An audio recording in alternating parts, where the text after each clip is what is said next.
As long as I'm President of the United States, Iran will never be allowed to have a nuclear weapon. Good morning. I'm pleased to inform you the American people should be extremely grateful and happy. No Americans were harmed in last night's attack by the Iranian regime. We suffered no casualties. All of our soldiers are safe, and only minimal damage was sustained at our military bases. Our great American forces are prepared for anything. Iran appears to be standing down, which is a good thing for all parties concerned and a very good thing for the world. No American or Iraqi lives were lost because of the precautions taken, the dispersal of forces, and an early warning system that worked very well. I salute the incredible skill and courage of America's men and women in uniform. For far too long, all the way back to 1979 to be exact, nations have tolerated Iran's destructive and destabilizing behavior in the Middle East and beyond. Those days are over. Iran has been the leading sponsor of terrorism, and their pursuit of nuclear weapons threatens the civilized world. We will never let that happen. Last week, we took decisive action to stop a ruthless terrorist from threatening American lives. At my direction, the United States military eliminated the world's top terrorist, Qasem Soleimani. As the head of the Quds Force, Soleimani was personally responsible for some of the absolutely worst atrocities. He trained terrorist armies, including Hezbollah, launching terrorist strikes against civilian targets. He fueled bloody civil wars all across the region.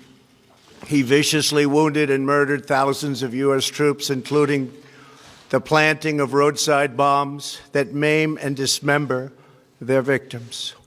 Soleimani directed the recent attacks on U.S. personnel in Iraq that badly wounded 4 service members and killed 1 American, and he orchestrated the violent assault on the U.S. Embassy in Baghdad. In recent days, he was planning new attacks on American targets, but we stopped him. Soleimani's hands were drenched in both American and Iranian blood. He should have been terminated long ago. By removing Soleimani, we have sent a powerful message to terrorists. If you value your own life, you will not threaten the lives of our people. As we continue to evaluate options in response to Iranian aggression, the United States will immediately impose additional punishing economic sanctions on the Iranian regime. These powerful sanctions will remain until Iran changes its behavior. In recent months alone, Iran has seized ships in international waters, fired an unprovoked strike on Saudi Arabia, and shot down 2 U.S. drones. Iran's hostilities substantially increased after the foolish Iran nuclear deal was signed in 2013, and they were given $150 billion, not to mention $1.8 billion in cash. Instead of saying thank you to the United States, they chanted death to America. In fact, they chanted death to America the day the agreement was signed. Then Iran went on a terror spree, funded by the money from the deal, and created hell in Yemen, Syria, Lebanon, Afghanistan, and Iraq. The missiles fired last night at us and our allies were paid for with the funds made available by the last administration. The regime also greatly tightened the reins on their own country, even recently killing 1,500 people at the many protests that are taking place all throughout Iran.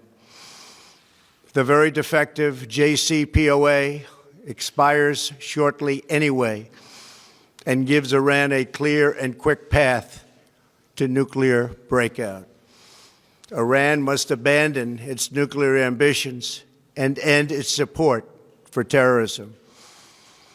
The time has come for the United Kingdom, Germany, France, Russia, and China to recognize this reality.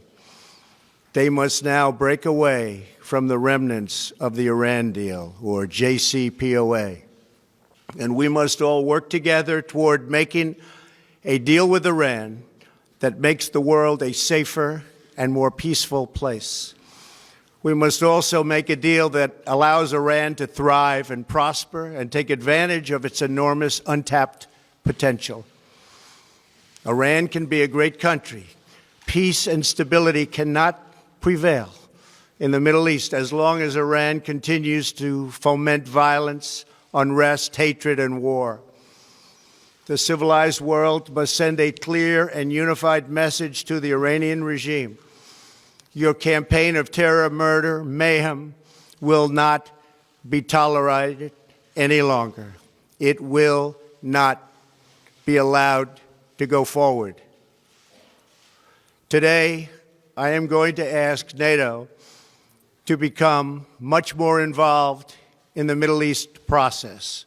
Over the last 3 years, under my leadership, our economy is stronger than ever before, and America has achieved energy independence. These historic accomplishments change our strategic priorities. These are accomplishments that nobody thought were possible. And options in the Middle East became available. We are now the #1 producer of oil and natural gas anywhere in the world. We are independent, and we do not need Middle East oil. The American military has been completely rebuilt under my administration at a cost of $2.5 trillion. U.S. armed forces are stronger than ever before. Our missiles are big, powerful, accurate, lethal, and fast. Under construction are many hypersonic missiles. The fact that we have this great military and equipment, however, does not mean we have to use it. We do not want to use it. American strength, both military and economic, is the best deterrent. 3 months ago, after destroying 100% of ISIS and its territorial caliphate, we killed the savage leader of ISIS, al-Baghdadi, who was responsible for so much death, including the mass beheadings of Christians, Muslims, and all who stood in his way. He was a monster. Al-Baghdadi was trying again to rebuild the ISIS caliphate and failed. Tens of thousands of ISIS fighters have been killed or captured during my administration. ISIS is a natural enemy of Iran. The destruction of ISIS is good for Iran, and we should work together on this and other shared priorities. Finally, to the people and leaders of Iran, we want you to have a future, and a great future, one that you deserve, one of prosperity at home and harmony with the nations of the world. The United States is ready to embrace peace with all who seek it. I want to thank you, and God bless America.